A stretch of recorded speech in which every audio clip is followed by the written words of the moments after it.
ក្នុងទូត្រជាក់បានរហូតដល់ទៅដក30ដឺក្រេ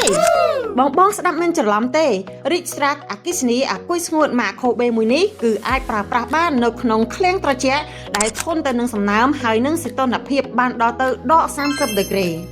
និងឃ្លាំងទូទៅគ្រប់ប្រភេទសំខាន់ឲ្យតែឃ្លាំងនោះធ្វើការចាក់សាបបានស្អាតឬស្រាក់អគ្គិសនីប្រភេទនេះគឺបំពាក់ទៅដោយអាគុយស្ងួតជាប្រភេទអាគុយដែលសាកភ្លើងលឿនចំណាយពេលត្រឹមតែជាង1ម៉ោងសាកភ្លើងពេញហើយអាចបើកបរប្រើប្រាស់បានរហូតដល់ទៅជិត14ម៉ោង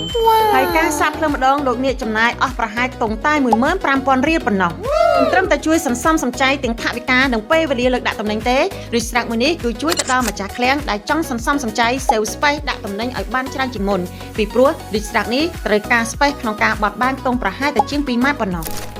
ឬស្រាក់អគ្គិសនីអាគុយស្ងួតម៉ាខូបេយើងខ្ញុំមានចំនួន2ប្រភេ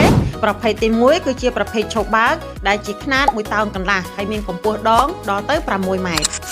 ប្រភេទទី2គឺជាប្រភេទអង្គុយបើកបរជាខ្នាត2តោនហើយអាចលើកកម្ពស់បានរហូតដល់ទៅ12ម៉ែត្រលោកស្រីម្ចាស់ជីវកម្មលោកអ្នកអាចធ្វើការប្រឹក្សាជាមួយនឹងនាងខ្ញុំ Jasmine ដើម្បីជួយលោកអ្នកជ្រើសរើសប្រើម៉ាស៊ីនលើកដាក់ទំនិញឲ្យត្រូវតាមប្រភេទអាជីវកម្មនិងប្រភេទឃ្លាំងរបស់លោកអ្នកឲ្យបានត្រឹមត្រូវហើយទទួលបានផលចំណេញទ្វេដងសូមកុំភ្លេចទាក់ទងមកនាងខ្ញុំផ្ទាល់តាមរយៈលេខ Telegram និងលេខទូរស័ព្ទ077 88 22 52